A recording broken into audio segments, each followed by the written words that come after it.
We are live. Welcome back, ladies and gentlemen. I am your host, Blake Ruffino. This is Are You Serious Sports. We hope that you guys are making it a good one.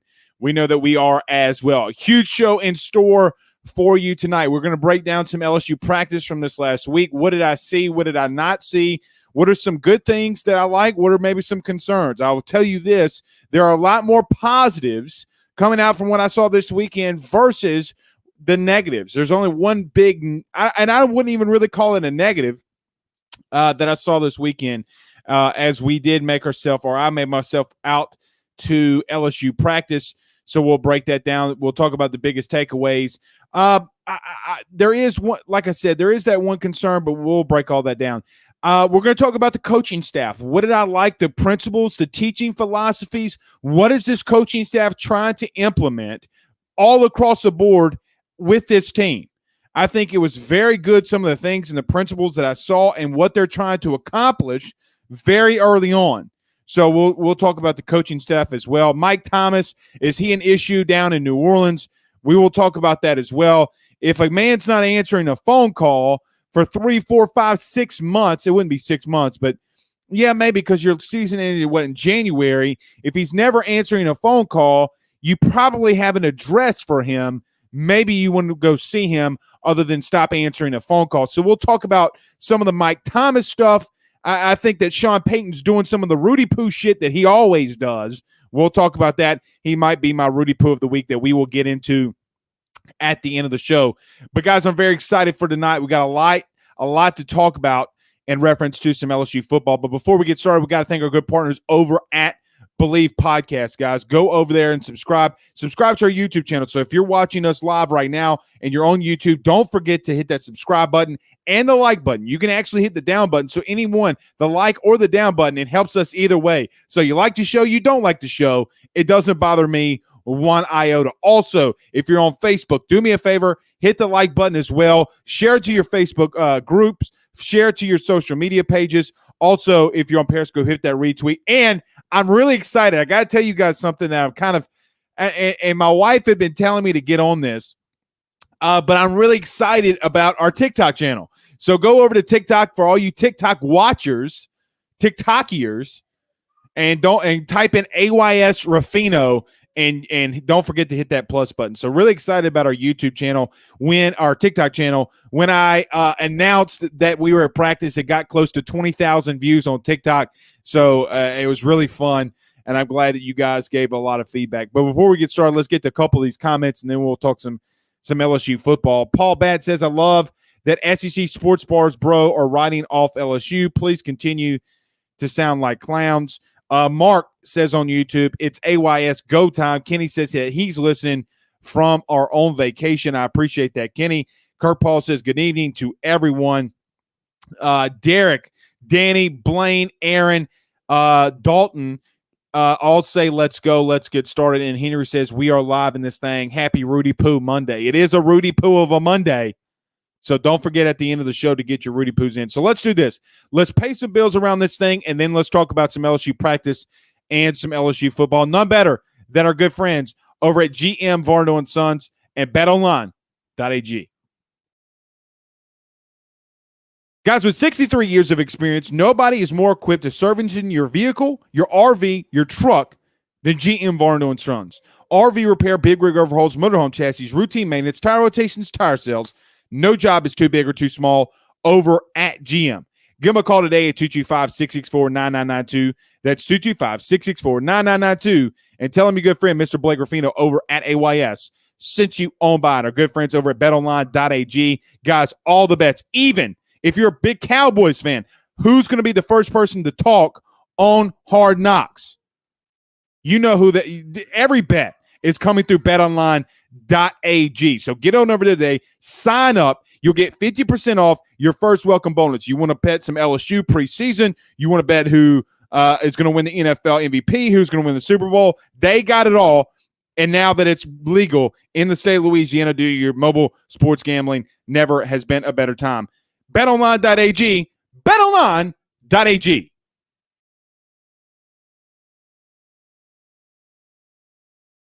All right, let's get this thing rolling, y'all. All right, I see the comments flying in. Terry Hilton says, how does Nussmeier look? Garrett Nussmeier. We all know that you like Max. Please give us your honest opinion on Nuss. How far off is he without much bias as possible? Well, Terry, I know that you're going to call me out and say that of the bias. I would say that Nuss looked okay. I'd say that he's still picking up the offense, which isn't a slight, not really a slight at Nuss. I think that he's always had the ability. He's always got good feet. He's mobile enough. He's got a great arm. So I think the biggest thing for Nussmeier is how quickly can he get up to speed? Really just tossing dimes. I mean, one play you saw where Major Burns, who I've been telling you guys for weeks that Major Burns was going to be the starting safety beside Jay Ward. Major Burns had the one-handed interception, underthrown Brian Thomas, and he comes down with it.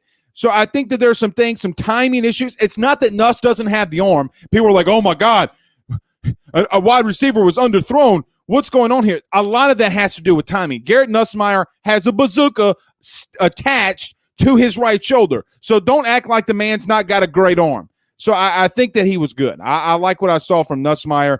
I will tell you this before I get into all the comments. The three biggest things that I saw this weekend, number one is how sharp LSU was offensively. Tight end was a little bit of concern, probably the biggest concern for me. And it's really not even close. I'll get to the tight end position last. I thought that from a quarterback, running back, and even receiver aspect of it, Jake Peetz coaching the quarterbacks, coaching the running backs as Kevin Falk was out, was at the Hall of Fame this weekend with his good friend Alan Faneca. Shout out to Alan Faneca for making the Hall of Fame. So all you recruits out there that are listening to us, you can come to LSU and be a future Hall of Famer your damn self. But he was coaching the running backs. How does he want them to run routes? It reminded me, when I watched John Emery day one, and then when I watched Ty Davis Price day two, it reminded me when they were running routes of watching a Christian McCaffrey. Now, Ty is a little bit bigger than Christian, and I'll give that to you. But I think the way that they break off the route, so when a running back's coming out of the backfield, and the way that he stutters, and the way that he does things, the way that Jake's teaching him is a lot like Christian McCaffrey like. I like that coming out of the backfield. I like that George Munoz is in there. He's not coaching the guys, but giving Jake some of his takes, giving Jake some of his feel on what he's seeing. Guys, I like some of the principles that both of them are coming on. I think from an offensive standpoint, the connection that the one thing I wanted to see is when you're going through team drills, when you're going through one-on-ones, when you're going through everything, how does DJ Mangus and how does Jake Peetz communicate, and will that translate? I will tell you this, it sure as hell translated on the practice field very damn well. Very damn well. They didn't miss a beat offensively. I thought that the running backs looked good. I thought that Amari Goodwin, guys, I know that he messed up on a drill, and people are, oh, my God, Amari Goodwin, oh, my God, oh, my God. He messed up on a drill. That kid's going to be a stud. That kid's legs, is huge. You see it on film and you see it, you're like, man, this kid's kind of, he might be shorter, but the kid's stout. But when you get up close to him, I'm like, man, I don't know. I mean, it's bigger than my head. And I got a watermelon-sized head. I ain't no cap. I got a watermelon-sized head. So I thought that from handing the ball off, getting it to receivers, they didn't miss a beat. Now, the question will be, well, and I know the biggest question is go, Blake, how's the offensive line? Okay. The entire offseason, everybody talked about the offensive line. Get your popcorn ready. All right. Blake, the offensive line stinks. Get your popcorn ready. This isn't Steve Ensminger from a year ago when you want to run a power game. You want to run outside zone with a power. This isn't the old school way of doing things. This is exactly what I thought that they were going to be doing. I've been telling you for the last 3 weeks that LSU is going to be going back to zone blocking schemes. The running game is going to look from an offensive line standpoint like it was in 2019. Oh, well, Blake, you don't have depth. Tell that to Austin Deculus, who I've been saying, I said last week, and I'm going to say it again here, Garrett Dellinger is a guy that's stepping up. You don't have depth. That kid is going to be a freak of nature. You can move him at guard. You can play him at right tackle. I worry about him going over to the left side. I think that's too much for a freshman. But the kid's not going to be physically mismatched as a true freshman. I promise you that. I thought Cardell Thomas looked good, honestly. The way that he was moving, it looked like his technique was a lot better. Anthony Bradford looked really good. I don't know how you're going to keep Anthony Bradford off the damn field. I'm just going, all right. Kid, I ain't going to talk about the O-line no more. I ain't going to talk about him. I'm going to give a small take when asked. Small take when asked. Y'all keep – that's funny that nobody's talking about the O-line after the first week of practice, ain't it? What show have you heard the last 3 days talking about the O-line being shit? Oh,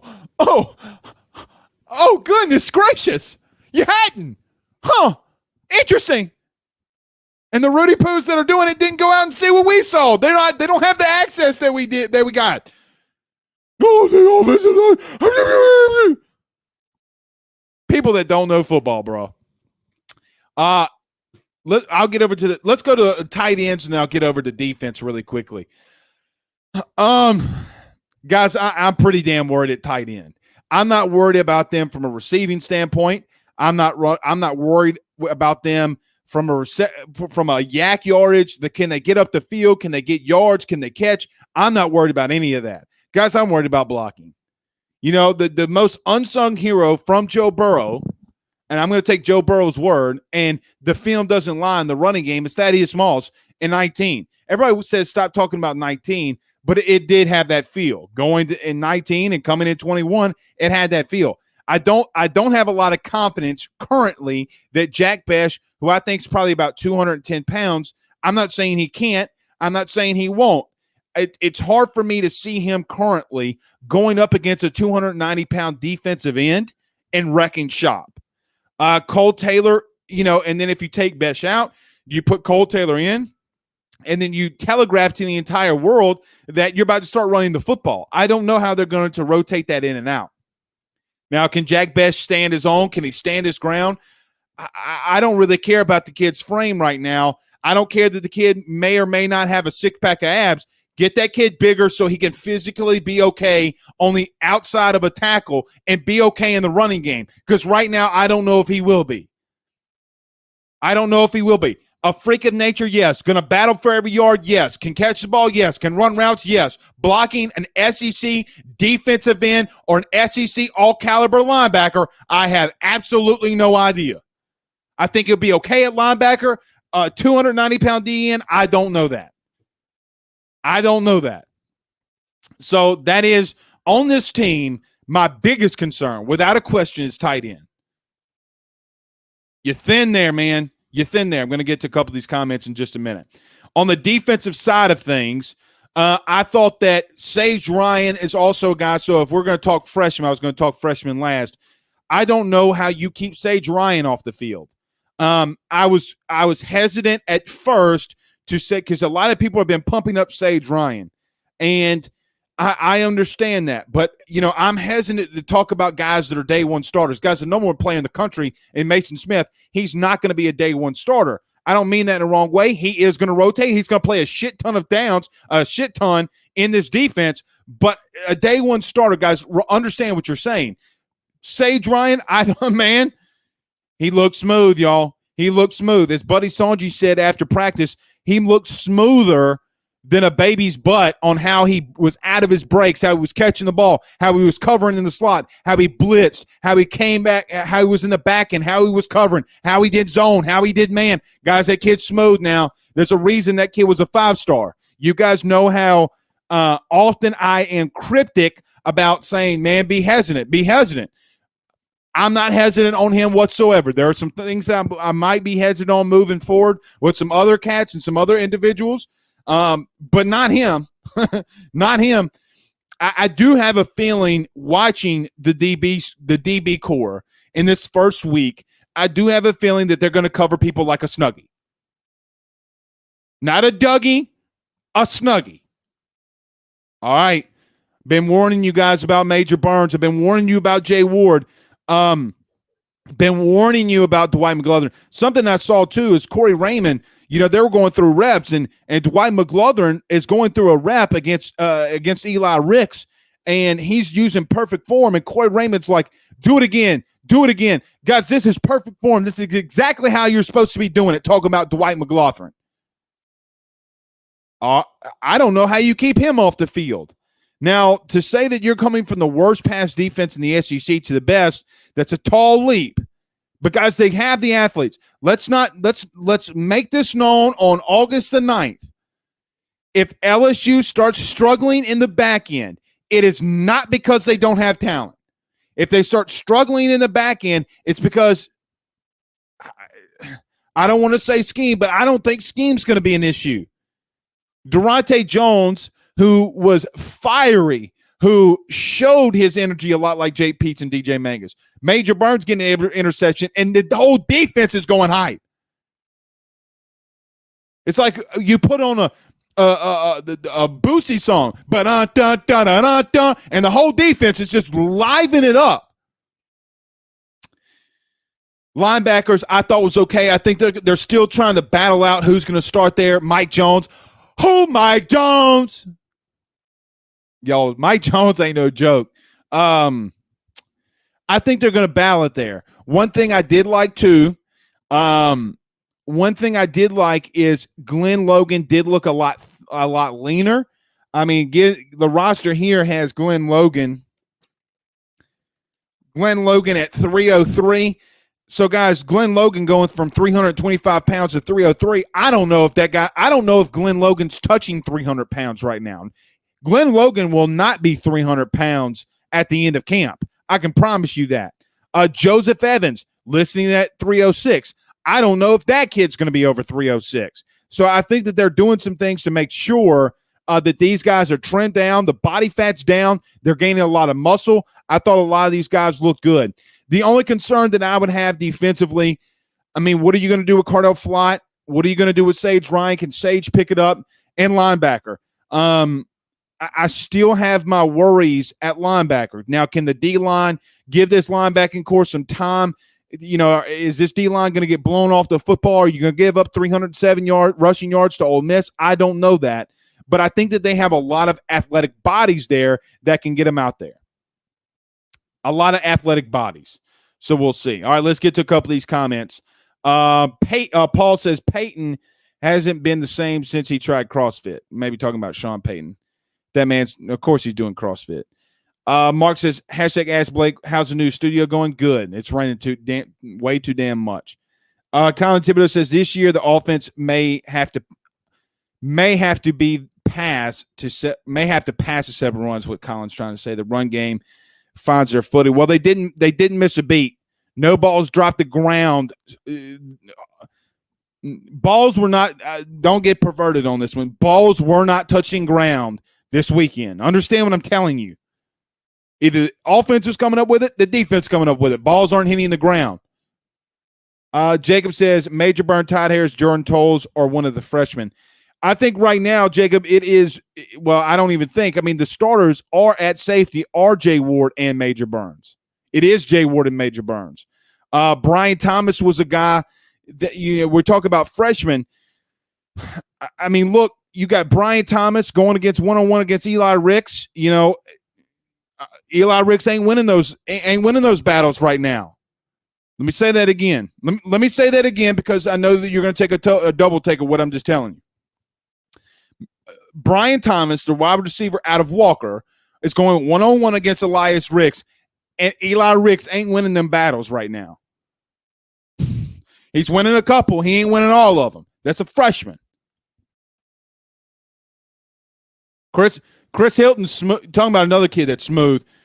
Look, Ed, the more and more I see film and I see practice, and all, Ed just tells you how the hell it is, man. He don't pull no punches. What you hear from him at a press conference is what you get. Stop sending me text messages. God, shut up. People sending me stuff when they know I'm on here.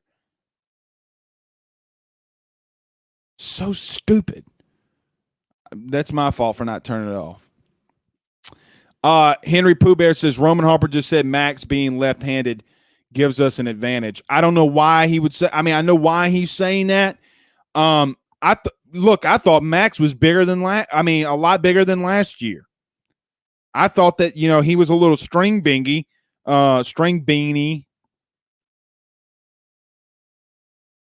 Look, honestly, I mean, guys, I'm 6'2.5", 6'3". That kid's all of 6'5", 6'4", and he got some muscle behind him. Josh says he's 230. He's not 230. No way he's 230. I'd say he's around two. I'd say he's Joe Burrow weight. I'd say he's 6'4", 218, 220. He's right there in that comfortable zone. Let's see. Brandon says, do you think Saints trade for C.J. Henderson? They should. Terry says, will we have a modern-day lockdown defense? Will they meet the expectations of less than 25, 30 points a game so that our offense doesn't have to carry the load? A modern-day defense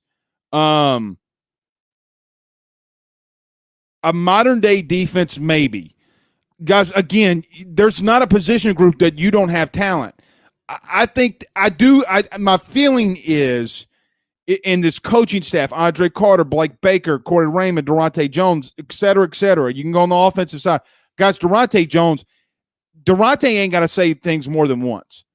And there's this thing that happens in sports, and there's this thing that happens in football. When you love a coach, even when he chews your ass, and you love that coach and you want to play for him, there's something to be said about kids giving everything that they have for a coach that they love. Now,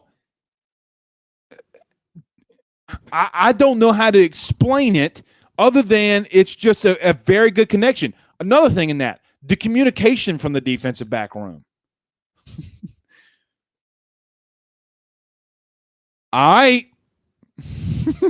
Okay. Keep talking your shit. That's all I'm going to say. I'm not going to get freaked out about an early practice in August. I'm not trying to, but I think that, from what everybody is saying negatively, in a negative manner, let me put it like this. Here's how I envisioned it. From people that have gone out there and seen everything and, went to all the spring practices and have sources. My daddy, who drives a Rolls Royce, told me that the O-line wasn't looking good, that Durante Jones didn't know what he was doing, but I've been out there. Bitch, you have no idea what you're looking at.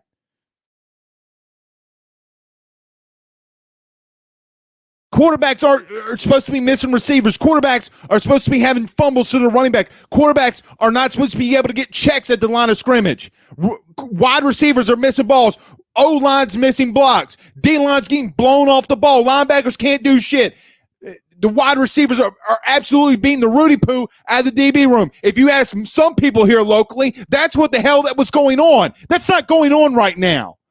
I'm so excited for when 25 days, 26, 27 days, whatever it is. I'm so ready to go out there to the Rose Bowl and whip some candy ass. Keep pulling down this team. I double dog dare you. Double dog dare you. Blaine Smith says Anthony Bradford's better than Chasen Hines. No, he's not. Not right now. No, not right now. No, he's not. Not saying he can't be. Right now, he's not. Guys, you got to go pop in LSU Auburn 2018. Do me a favor after we get off the show. Go pop in Auburn. Go pop in Auburn LSU 2018 when LSU effectively ran zone blocking schemes and watch Chasen Hines physically dominate Derek Brown for 3 quarters.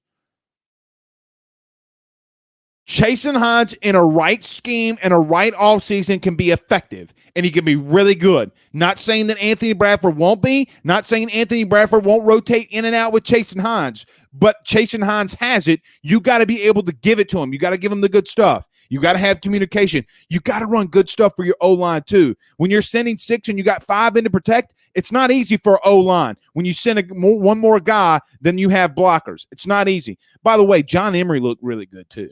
I'm a little worried about him. I'm not worried about Ty Davis Price. I ain't worried about it. Somebody brought up an offensive line question. Mark says Hester said O-line started slow and then excelled. If you're talking about Saturday and Sunday excelling, hell yeah. Now, you can take that two ways. You can take it that the O-line is beating the hell out of the D-line, or you can take it that you can take that in a lot of different ways. I'm telling you, like I told you all spring, like I told you that would happen on all summer, they're going to go back and forth. You better be careful of saying the O-line's not good. You better be careful with that. Better be careful. Jared says, is there any weaknesses in DBU? I don't know if I would say weaknesses. I'd say there are some slight concerns. I'd say you have a freshman out there that is putting Eli Ricks in a blender currently. I would say that it's just going to be Cardell Flott's year. Can Cardell Flott step up? Do you put a freshman in there? Do you put a Sage Ryan in there? Can he grasp the defense? Eli Ricks was out an entire spring. Does it take him a minute to catch up? There are some concerns, but I do think that when you did have a guy out in an Eli Ricks, you had a guy in Dwight McGlothern that stepped up. Again, I've talked about his story way too much, sticking the middle fingers up in the air to the guys who saying, hey, you won't get a 5th star in recruiting if you don't come to the 5-star challenge. Then, a one-time top 25 recruiting talent gets demoted to a 4-star because he doesn't go to it. They make all the excuses in the world, and all of a sudden, here comes Dwight McGlothern out of nowhere. Oh, here comes 4-star Dwight McGlothern.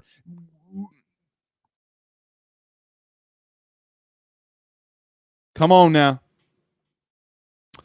Brody says, how much of a difference did Brad Davis make the guys start to develop now? I think that he's just teaching them more fundamentals. I think that, there's different coaching styles. I think that his coaching style, other than the past and James Craig, James was a teacher. He's not going to, get all in your face and yell at you. Brad Davis is going to get all up in your grill. And he's going to tell you like it is. He's going to teach you how the cow eats the cabbage. And there ain't no pulling back on Brad Davis.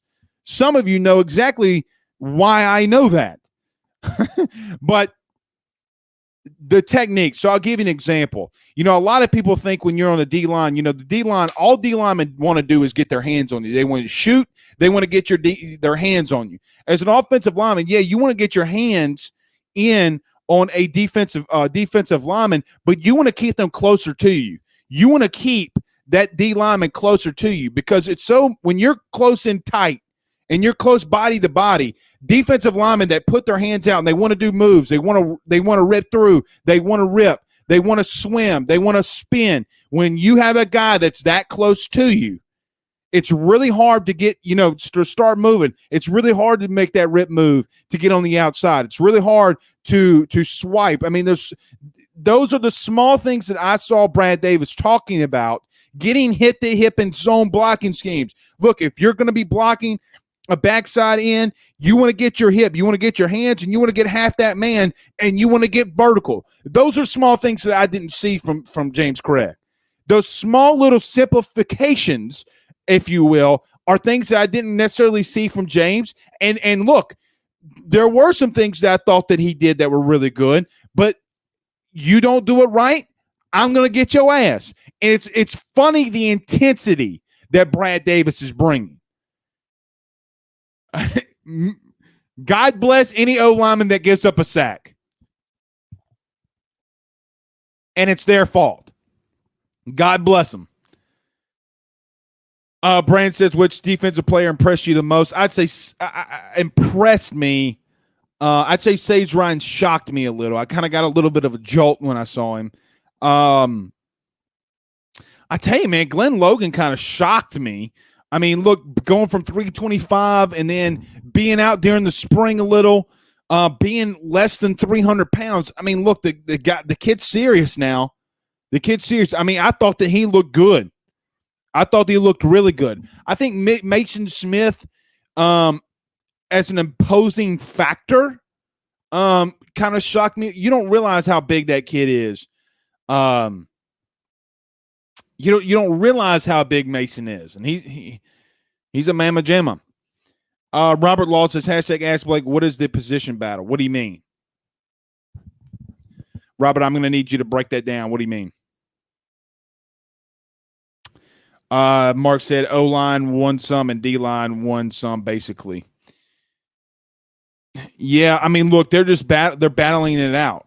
I mean, I thought the running game looked really good.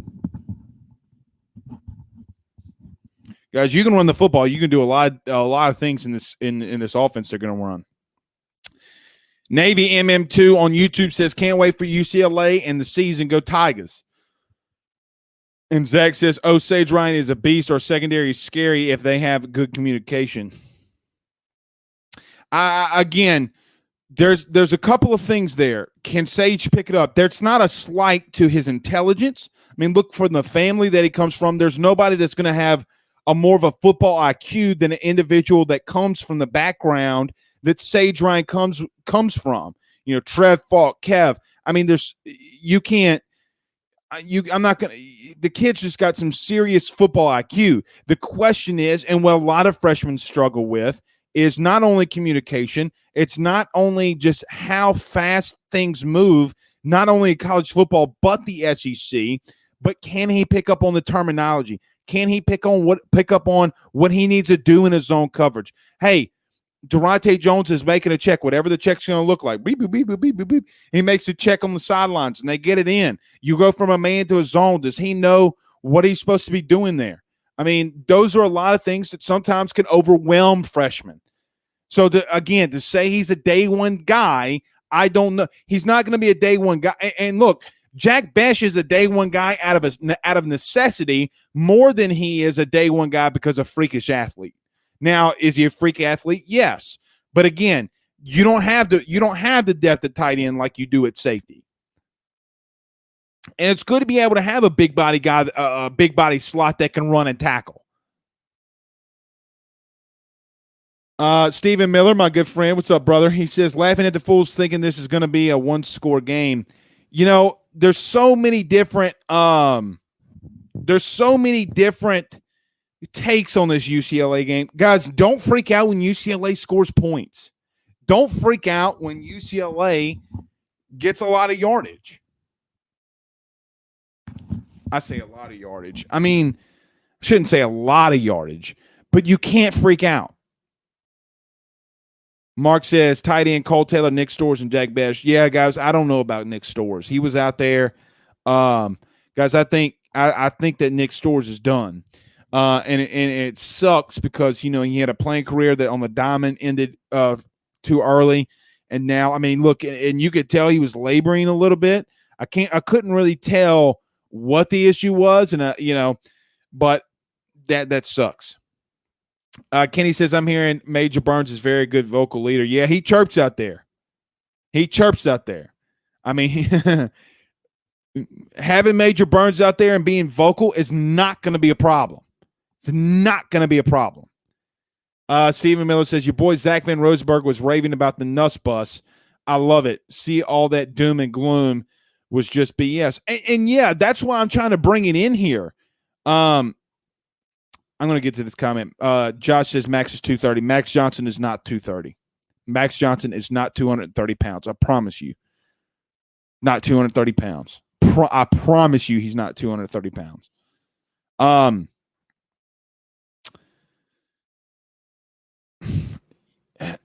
And look, I'm kind of tired of, everybody. Look, here's what we do. If it was bad, I'd tell you it's bad. If it was bad, I would come on here and tell you it was bad. It's not. It's not.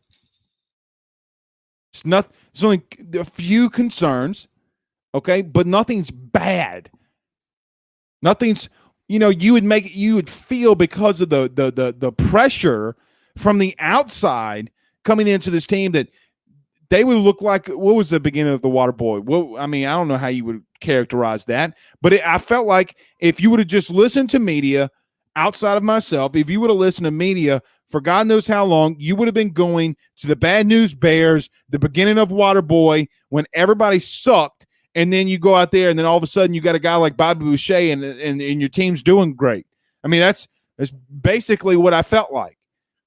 You know, I mean, I'm just like, well, man, you know, because I'm hearing things and I'm seeing things. And I'm like, man, am I going crazy? Am I going cuckoo for freaking Cocoa Puffs? And is what I'm watching on film something different than what these Rudy Poos are seeing? I go out there and I watch 2/3 of it, and I'm like, what the frick is going on with these Rudy Poos? What the hell did you see? What the hell are you watching? Guys, don't forget us to go follow us on TikTok. I'm liking the TikTok. Let's do this really quick. Guys, you got to go see my good friend, Mr. Richie Roche, over at Roche's Lawn and Landscape, 225-937-7220. That's 225-937-7220. If you want the best-looking yard in your neighborhood, nobody services you better than Richie Roche over at Roche's Lawn and Landscape. Again, that's 225-937-7220.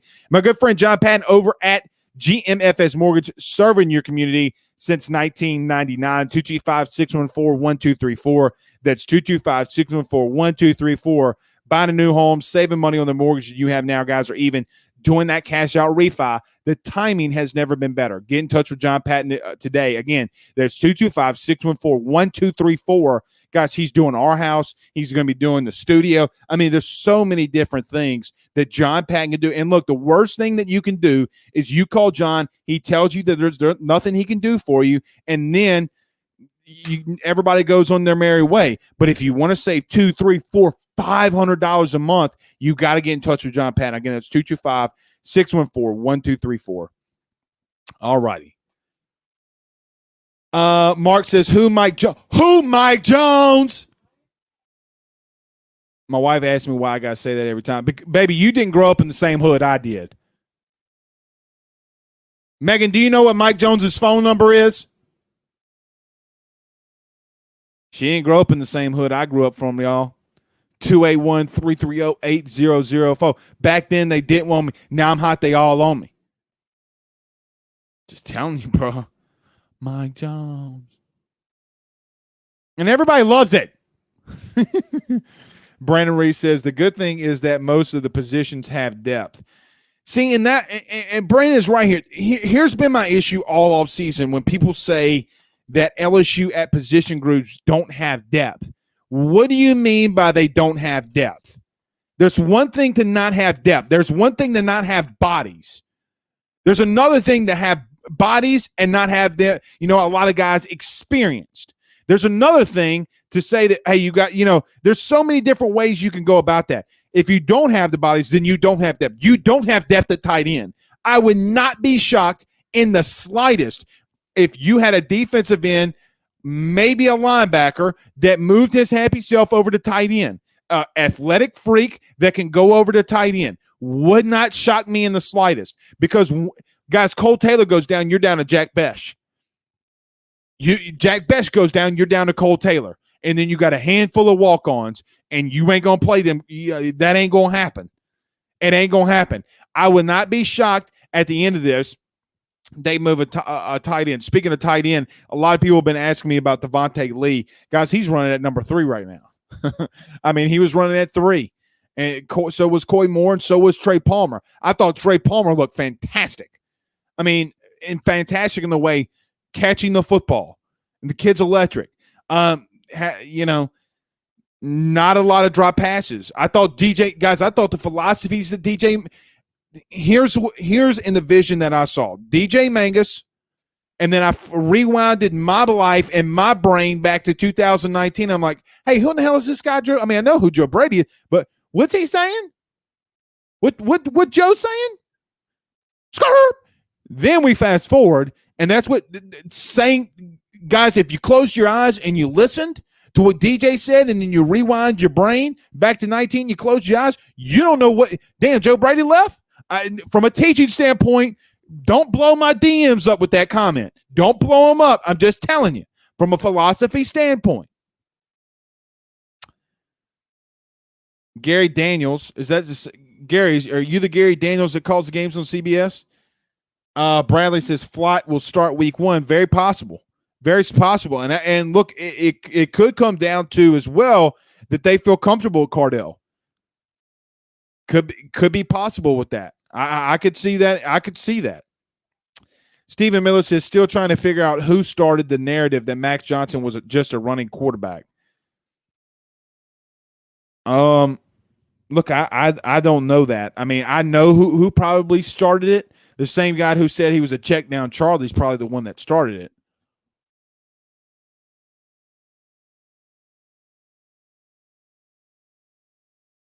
If you listen to us on the podcast, sometimes you're going to have to come in here and see my facial reactions because when you see a long pause, you don't know what I'm doing. Dalton Harris says, which freshman wide receiver do you expect to play the most? Brian Thomas Jr. looks damn good in pads. I'm telling you now, Brian Thomas, hey,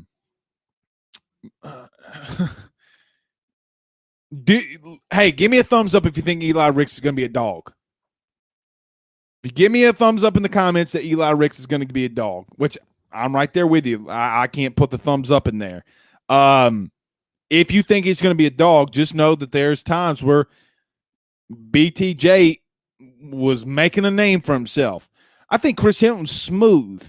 I don't know if Malik is going to scratch that surface, but I think that Brian Thomas athletically feels like, because the kid can run, man, he's an explosive X wide receiver on the outside. Reminds me a little bit of Terrace Marshall. Maybe a little bit more explosive, honestly. But he's not as – I mean, he's as tall as Terrace, but he's not as – he's not as thick. He ain't got that weight on him. Like, look, Terrace was solid now. Terrace had some weight to him. I mean, Bryant did not – Bryant, he's got height, man. He ain't got a lot of meat on them bones now. He ain't got a lot of meat on his bones. I mean, 6'5", 198. I mean, look, man, my man gonna have to crack 205 with that body frame. Ain't nothing wrong with being 6'5", 205 as fast as that kid can run. Ain't nothing to put 6, 7, 8, 9, 10 pounds on now. He has the body frame. Travis Dyson says, I love Chris Hilton, my favorite wide receiver in last class. I thought, speaking of that too, I thought Deion Smith looked okay. I think that he's got,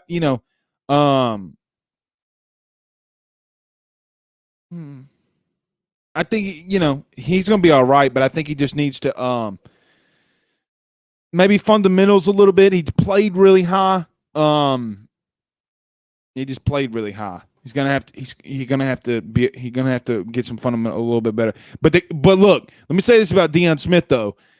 Deion Smith though, if you get him in the open field, he's a nightmare. He's a nightmare. Jason says, why not put in an extra O tackle as tight end in those blocking run situations? I think that, Jason, that you can do that. There's not a problem with doing that, but basically you're telling the entire stadium we're running the football. The good thing about, and what Jake Peets and DJ and George Munoz, what they want to do is they want to create a 5-man protection. What do I mean by that? If you don't know, it's okay.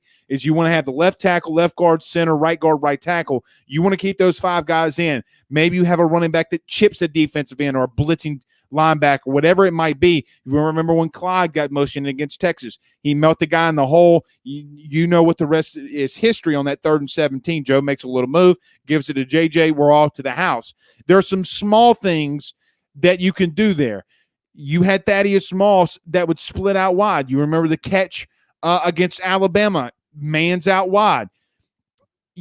At that point, you're telling the entire world we're running the football. You're telling that's another receiver that Max doesn't have an option for.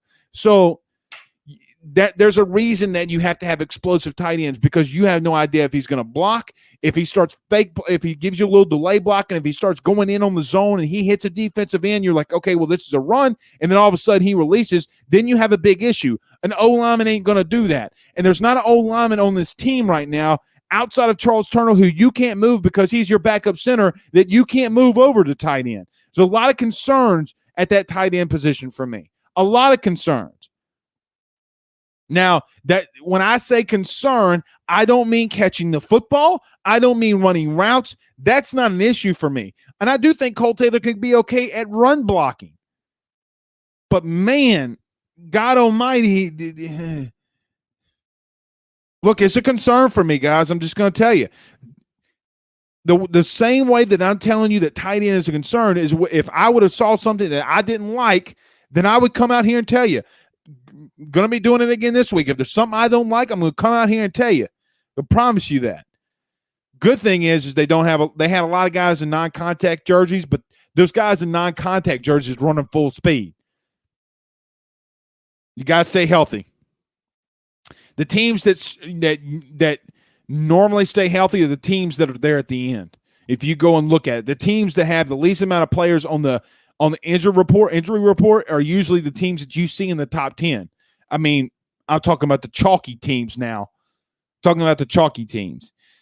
Anthony on Facebook Live says, which position battles would you be paying attention to most? I think safety, I think linebacker are your biggest. I think that there's a big I think that one thing that we haven't talked about in reference to position battles is also defensive line. I said this on with Mike Scarborough at the practice. Look, Joseph Evans is running with the D-line one right now. You got Glenn Logan. You got Neil Farrell. You got guys like Tank Guillory. You got guys like Jaquelin Roy.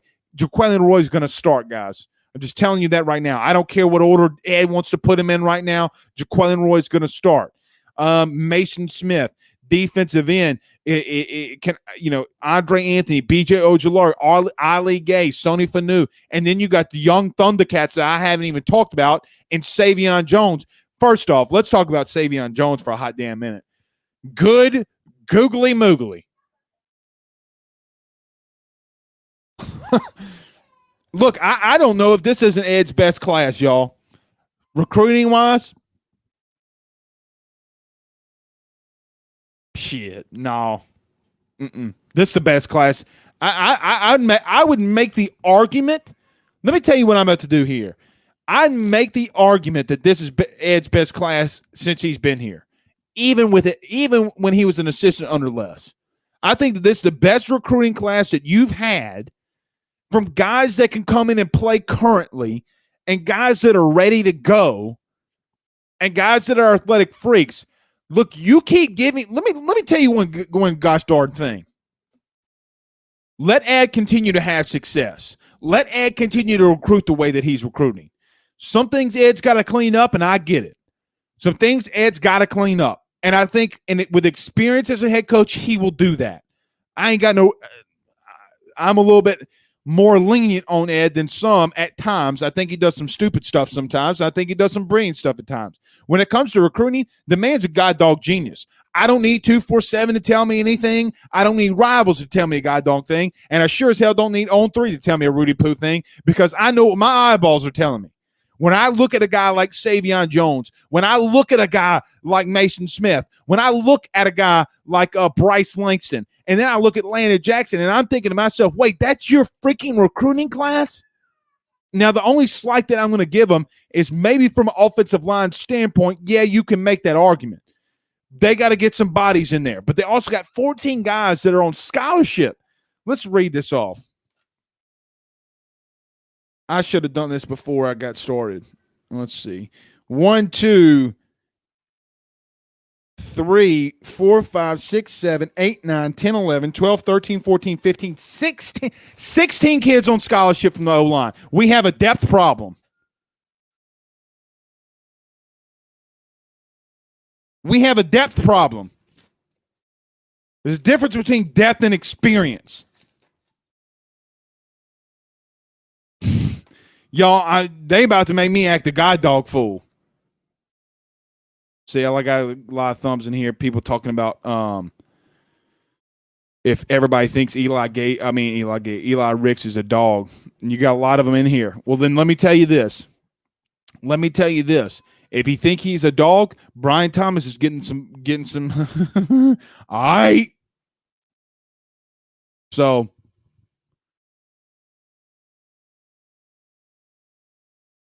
I don't know, 3 in a row info.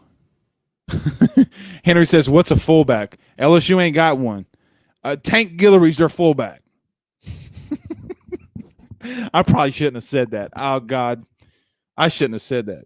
Tank Guillory probably going to be y'all's fullback. Be Good says, oh, is there a fullback on this team? Nah. They don't need one. Brandon Reese says, I want to see the linebackers get back to bringing back the intimidation factor in terms of putting hits on wide receivers. There's an interesting thing that you can say about Mike Jones. I know he wants to play inside linebacker, and I know that that's his focal point and what he's told LSU he wants to do. But if you want to talk about the slot, and we're talking about Cardell Flott as an example, guys, we still have film of Mike Jones Jr. at 230-something pounds running with wide receivers from Ohio State making picks.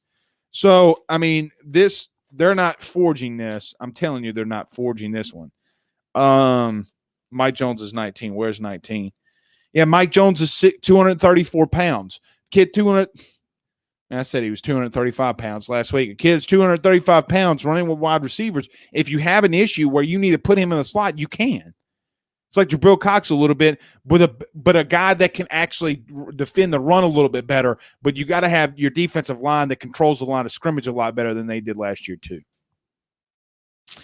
All right, we're about almost an hour in here. Let's get a couple more of these. Kevin says, I was just thinking that very same thing about tight end Blake. Yeah, I don't.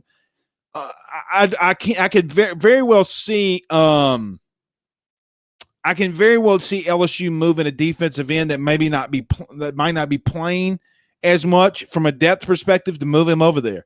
So name somebody that would want to help your team and do it. Sony Fanua. I don't know. He's one guy that comes to mind, but I don't think he could play tight end. I don't know if any guy that right now, you got the little kid, but I don't think he's ever played tight end a day in his life, and he's a little bitty guy too. Chili Vic says, #ask. Let me say this before we get started because I just saw this. I just thought about this. I see a lot of people freaking out about like guys like Cardell Flott, Sage Ryan. No, not Sage. Derek Stingley. Who else missed a practice? John Emery missed a practice. Ty Davis Price. Let me tell you, bro. I'm going to say this, and this is going to piss a lot of people off. Let me say this. Media members were freaking out about players missing.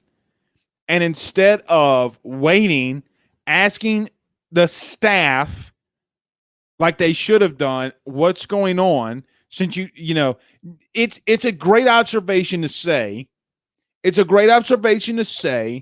hey, so-and-so wasn't at practice today. We'll see if he's out here tomorrow. Buddy Stonji did that, for example. Hey, Cardell Flott wasn't at practice. Let's see what Ed says, right? Like, let's see what Ed says in a little bit. Let's find out. Didn't freak out about it. Come to find out, it's taking a final. Then you got media members running out there saying, guys, come on now. Don't freak out yet. Pet peeve, man.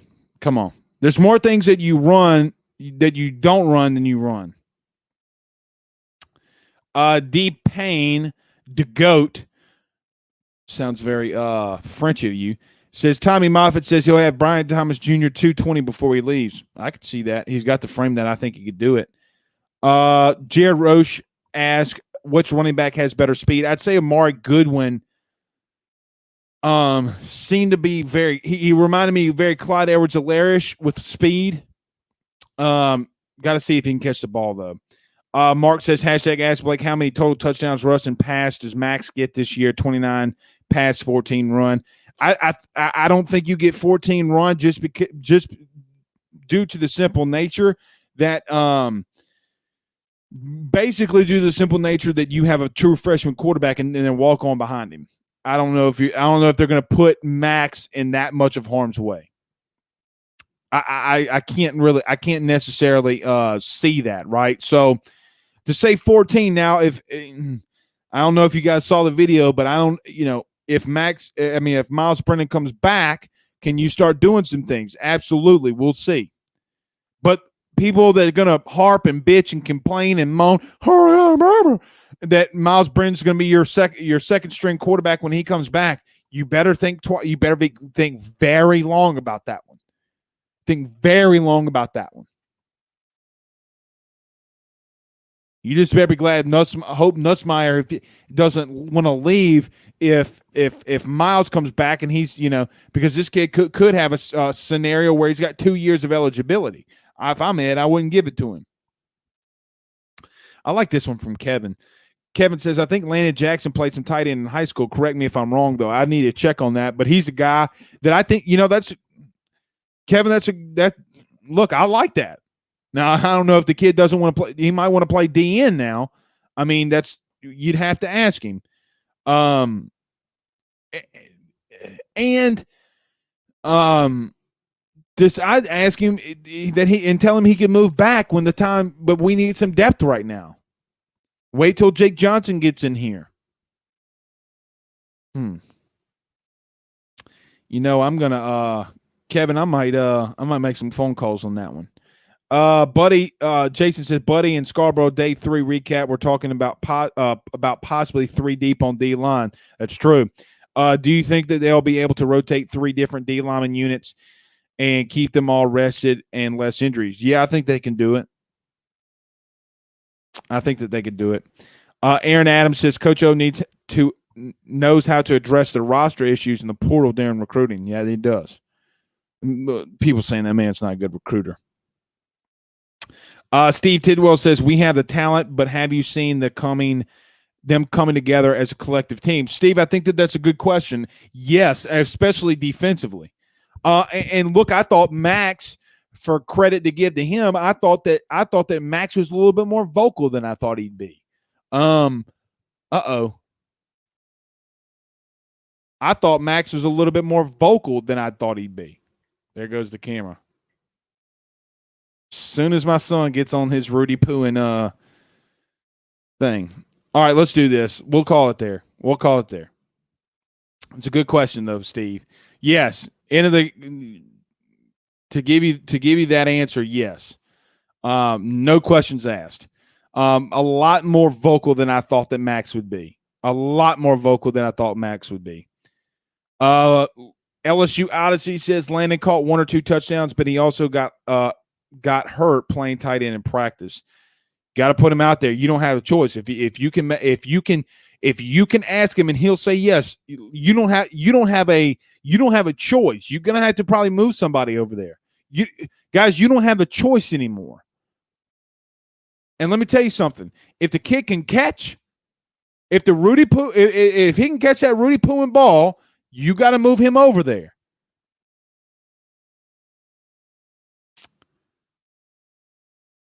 Let's see. 2 more and we'll get on out of here. Jason says that's why that's a freaking nightmare for every team we're going against. That's going to be awesome. What's that? And Amanda from hashtag Tiger Nation says, I just hope if Max is doing awesome, they don't try to put Brennan in and Amanda, they ain't going to – I know you're putting the Jarrett Lee and Jordan Jefferson thing. That ain't going to happen. It ain't going to happen.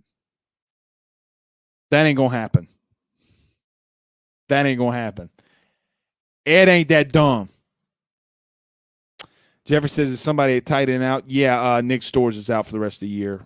Possibly will never play again. LSU Odyssey says, why the hell are we even talking about Landon Jackson at tight end? We have a choice, Jack Bech. All right, while in here, Lon, 207, 210-pound Jack Bech going up against a 290-pound defensive end in the SEC, taking it from a guy that played against defensive linemen from the SEC at Southeastern. You're not going to be able to block him at 210 pounds consistently. You're not going to be able to push him. Period. You don't have the depth, period, with a capital T at the end. If your tight end blocking scenario is Jack Bech blocking an SEC DN, then I'm sorry for you.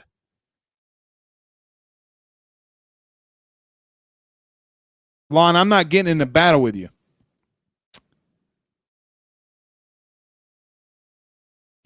Nick Storrs would have been an option, a guy that can block, and you have depth. You have 2 guys. If you have one of the tight ends that goes down in camp, you have an issue. So, guys, I'm sorry. I'm not trying to poo-poo on you here, but that ain't right. Jack Bech goes down, what do? You don't have a tight end. You got to walk on. You can't make the same argument for quarterback and not tight end when you have 2 scholarship quarterbacks and you have 2 scholarship tight ends. Now make the argument. You can't worry about quarterback and not worry about tight end. Period.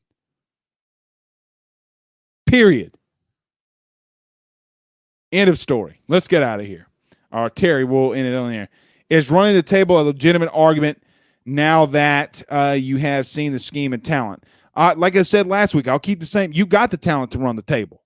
You have the talent to run the table. You can do it.